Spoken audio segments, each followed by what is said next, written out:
masalada labaad oo taraawiixda nabi maxamed tujiyay sallallahu alayhi wasallam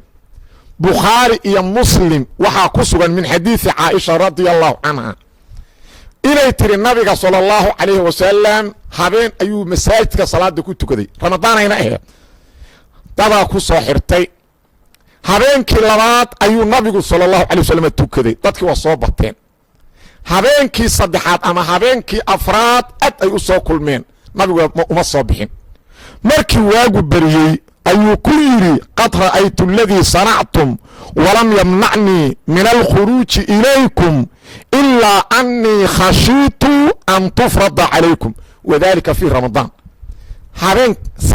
habeen miya nabigu tujiyay masalabo wa shakureewi laba waa la huba markaasuu habeenkii saddexaad dadkii oo dhoolana u soo bixi diiday subaxdii wuxuu ku yiri waa in arkayay waxaan in kaga joogay waxaan ka cabsaday in laynu ku waajib yeelo taasoo in kaga nax wuxuu yiri sheekhaas hadlay dad uusan ku talagelin oo uusan ogeyna la tukaday Allahu musta'an talow kelimadaas macarabka uga dhacay mase sidaasay ka tahayba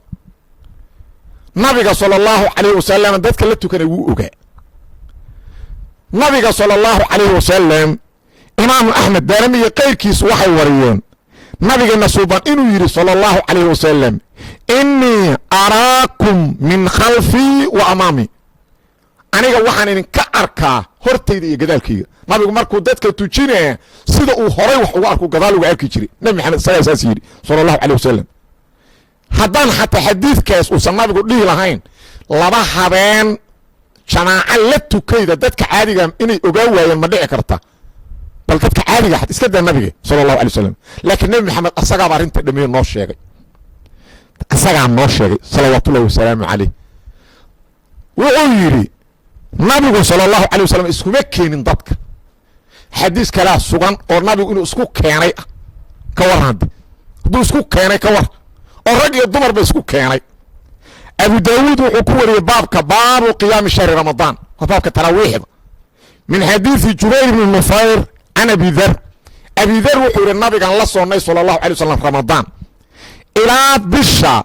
ay gaartay 7 inay ka dhiman tahay nama tujin 7 habeenkay ka dhimaneed ayuu la tujiyay faqama bina hatta dhahaba thuluth al-layl wuxuu na tujirayay oo salaada suwaday ila habeenka 3 marka loo dhigo meel ay tagtay intaas na tujinay wuxuu yiri habeenkii ay ka dhimaneed 6 bisha nama tujin laakiin habeenkay 5 ka dhimaneed ayuu na tujiyay hatta dhahaba shatru al-layl ila habeenka barkiis uu tagay markaasaan anigu iriiri ya rasuulullaahi law nafaltana qiyaam hadi layla haddaad noo siyaadileed habeenkan rasuulka allah saasaan iriiri aniga bidar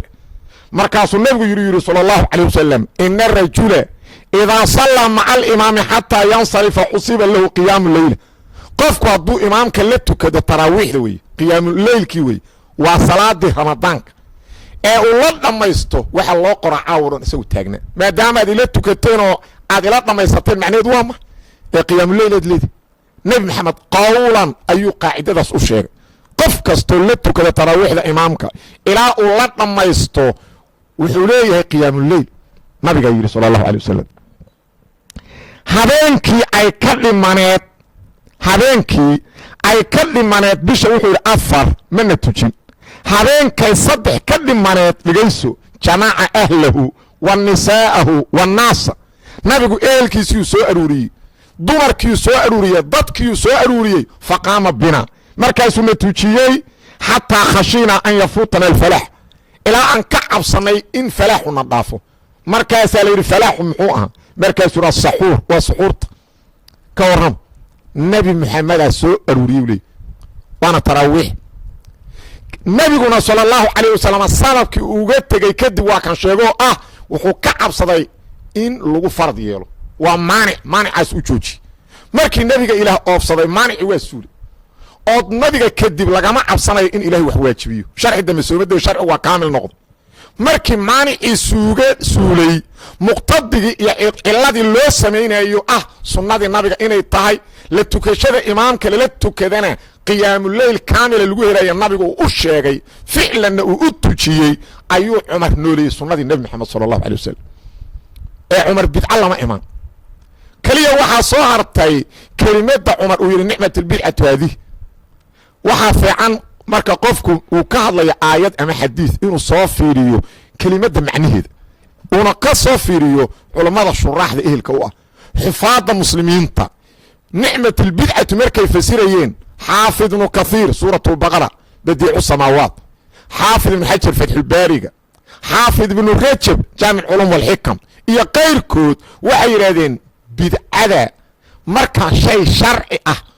lagu soo sheego bidca luqawiya loola jeedo bidca sharciya ma cumar ibnu khadaab